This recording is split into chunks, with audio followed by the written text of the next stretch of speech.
안녕하세요. 책밤비입니다. 오늘 소개해드릴 것은 저의 연례 행사 중 하나인데요. 제가 1년 전에 2019년을 맞이하는 제 자신에게 보낸 편지가 있는데요. 그 편지를 읽어보고 또 지금으로부터 1년 뒤의 저에게 편지를 쓰는 시간을 가질 거예요. 그 타이틀을 2019년의 나에게, 2020년의 나에게 라고 잡아보았는데요. 2019년의 나에게 온 편지를 읽어보고 2020년의 나에게 편지를 쓰는 시간이라고 생각해 주시면 될 것 같습니다. 시행한 지는 한 2, 3년 정도 됐고요. 이건 인터넷에서 보고 제가 하게 된 것이고 여러모로 저에게는 도움이 되는 것 같아서 매년 해오고 있습니다. 이렇게 편지를 쓰는 게 좋다고 생각한 이유는 인생을 살아가는 건 제 자신인데 내가 내 스스로도 답을 내릴 수 없고 미래를 예측할 수 없고 그렇잖아요. 그때 1년 전에 쓴 편지가 지금 저에게 어떤 해답을 줄 수도 있고 또 1년 전에 나는 어땠구나 하는 생각을 할 수도 있고 그런 편지를 받아보면서 지금 현재의 나는 1년 후에 나에게 해주고 싶은 말이 있을 거 아니에요. 그런 것들을 정리할 수 있어서 정말 좋았습니다. 영상을 한번 보시고 도움이 될 것 같다면 여러분도 한번 해보시면 좋을 것 같아요. 우선 이 편지를 어디에 쓰면 좋을지 먼저 말씀을 드리는 게 좋을 것 같아서 이렇게 슬라이드를 새로 구성해 보았고요. 저는 사적인 이야기들은 거의 다음 카페 내에 저의 개인 카페를 개설해서 그 안에 작성을 합니다. 비공개 형태로 해서 남겨놓아도 좋을 것 같고요. 이걸 내가 열어볼 것 같다. 이런 생각이 든다면 손편지를 적어서 그걸 책상 서랍에 숨겨놓는다든지 해도 괜찮을 것 같습니다. 쉽게 잃어버리거나 혹은 쉽게 노출될 수 있는 장소에 보관하는 건 조금 위험할 것 같다는 생각이 들더라고요. 그래서 여러분들도 1년 뒤에 내가 볼 수 있는 공간에다가 작성을 해두시면 좋을 것 같아요. 1년 후에 나에게 보내는 편지의 가장 큰 묘미는 1년이 지날 때까지 편지를 열어보면 안 된다는 거예요. 중간에 물론 궁금할 수도 있고 열어보고 싶기도 하고 생각이 날 수 있지만 그 궁금증을 꾹 참을 수 있어야 합니다. 그래서 저 같은 경우는 이 개인 카페가 1년 동안 편지를 묵혀두기에 정말 좋은 곳이라고 생각을 했어요. 그러면 이제 제가 2018년 1월경에 작성을 했던 2019년의 나에게를 조금씩 보여드리도록 하겠습니다.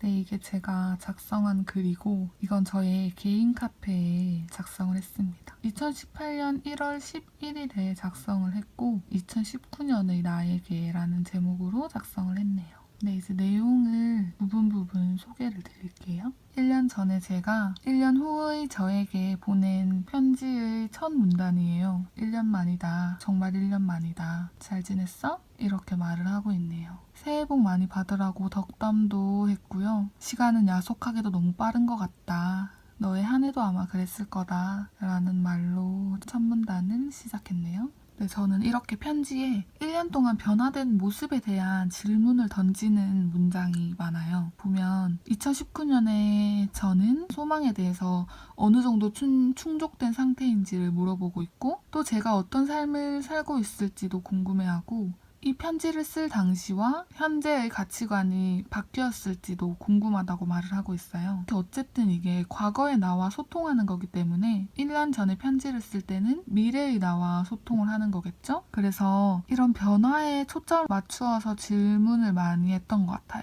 그리고 이거 쓸 당시에는 서울에 올라온 지 얼마 안 돼서 고시원에 살고 있었거든요. 그래서 이 편지를 쓸 당시를 설명을 하고 이 편지를 읽을 1년 뒤에는 어떤 모습일지 궁금하다는 내용이 많습니다. 지금은 고시원을 나와서 원룸에서 자취를 하고 있고요. 이렇게 1년 뒤에 편지를 읽을 때는 1년 전에 내가 궁금했던 내용에 대해서 답을 하면서 읽으면 돼요. 저는 1년 전에 작성한 편지에 대해 답장을 하고 1년 후의 나에게 편지를 쓰는 편입니다.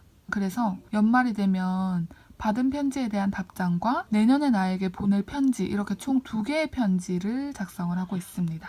이 편지를 제가 몇 주 전에 개봉을 했거든요. 근데 정말 뭐랄까 1년 전에 내가 스스로에 대해 너무 많은 걱정을 하고 있었구나 하는 생각이 들면서 이걸 뭐라 해야 될까요? 약간 제3자가 저를 걱정해주는 듯한 느낌이 많이 들었어요. 왜냐면 이거 제가 작성하긴 했는데 1년 전에 작성한 거라 이런 내용을 작성했는지 기억을 못 하거든요. 근데 뭔가 1년 후의 나를 걱정해주는 1년 전의 나. 이 그림이 조금 마음이 찡했습니다. 그래서 이때는 또 한창 책 연금술사를 읽고 바로 직전인 때여서 보면 내가 걸어온 모든 길은 직진만 하는 것 같고 또 어떨 때는 제대로 가고 있는 건지 의문이 들기도 한다. 하지만 그 발걸음이 몇 개가 쌓이고 몇 달이 쌓이고 몇 년이 쌓였을 때 걸어온 길들이 돌아보면 정말 내가 가시밭길이라고 생각했던 게 장미꽃길이었을 때도 있었고 정말 숨막히고 지독하다고 생각되던 시기도 그 후의 달콤함을 위한 단계였을 때도 있었다. 이런 식으로 뭔가 자꾸만 저 자신에게 괜찮다, 너 잘하고 있다 이런 것들을 이야기해주고 있는 것 같아요. 1년 전의 저에게 정말 고마웠어요. 셀프 Q&A를 잠시 해보자면 건강은 어때? 건강은 좋아. 다이어트는 실패했어. 지금은 김생민의 영수증, 급식체 등이 유행하거든. 1년 후에는 어떤 말들이 유행할까? 요즘은 JMT. 그 중에서도 가장 궁금한 건 너가 행복하냐는 거야. 네, 이렇게 1년 전의 자신에게 답을 해봤어요. 이런 식으로 여러분들도 답장을 쓸 때 현재 기준으로 한다고 생각을 하시면 편하실 겁니다. 마지막 문단쯤에는 정말 2019년의 내가 어떻게 살았으면 좋겠는지를 대략적으로 말을 하고 있어요. 어쨌든 제가 2019년을 계획을 세우고 내가 이루고 싶은 것을 하나씩 해나가면서 살아가긴 할 건데 그래도 1년 전에 내가 미래의 나에게 어떤 조언을 줄 수 있다고 생각을 해서 이런 문단을 작성을 했던 것 같습니다. 그래서 2019년을 맞이하는 나에게 하고 싶은 말은 늘 지향점을 갖고 살아가자는 것이었어요. 제가 제 자신에게 이런 의견을 들었기 때문에 앞으로 계획을 짤 때 이 부분을 염두에 두고 짤 수 있고 또 그와 더불어서 이 내용을 한 번 더 상기할 수 있기 때문에 저에게는 좋은 길잡이가 될 것 같습니다.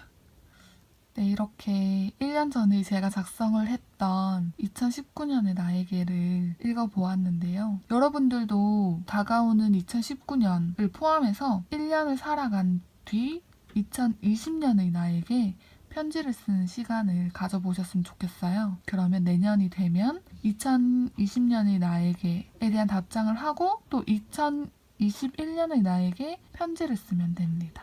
그러면 저는 2020년의 나에게 편지를 써보겠습니다.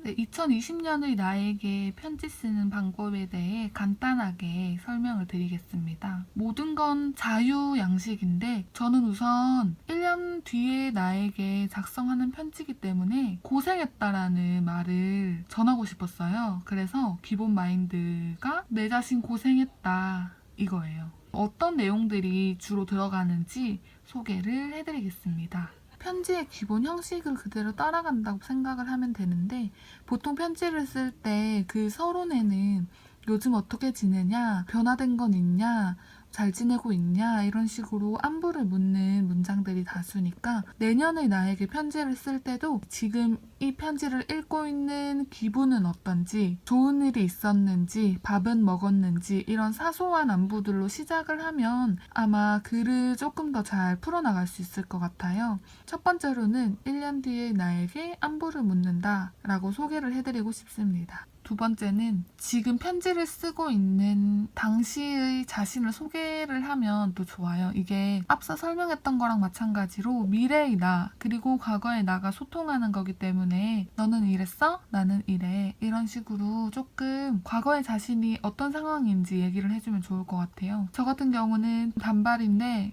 1년 뒤에 너는 머리를 길렀냐? 아니면 그대로 단발이냐?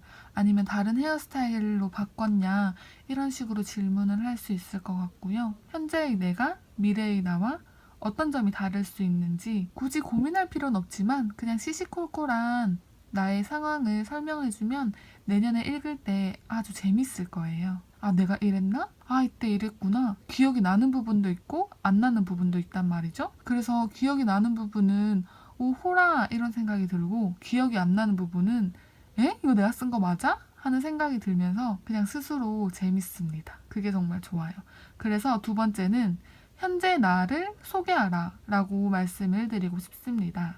다음은 2018년에 이룬 것을 작성합니다. 난 자격증 2개를 땄어. 이렇게 얘기를 하고 그 다음 2019년에는 정보처리 기사 자격증을 따고 싶은데 혹시 땄어? 그거 계획했어? 이뤘어? 이걸 물어보고 아님 아쉽게 떨어졌나?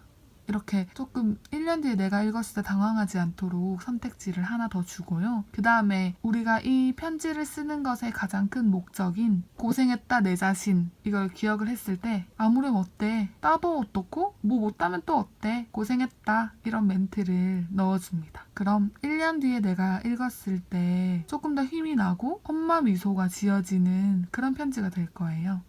그래서 세 번째로 제가 추천드리고 싶은 항목은 2018년에 이룬 것에 대한 내용과 2019년에 어떤 것을 이룰지에 대한 계획까지 작성을 하면 조금 더 할 말이 많아지는 편지가 될 것 같습니다. 그 다음 2018년에 이룬 것에 대한 연장으로 2018년에 대한 아쉬운 내용을 2019년에 투영을 해서 2019년의 계획으로 만들고 그걸 2019년을 다 보낸 1년 뒤의 나에게 확인을 받는 그런 내용을 작성을 해주면 좋습니다. 그래서 네 번째 항목으로는 2018년에 아쉬웠던 것이라고 말을 할 수 있는데요.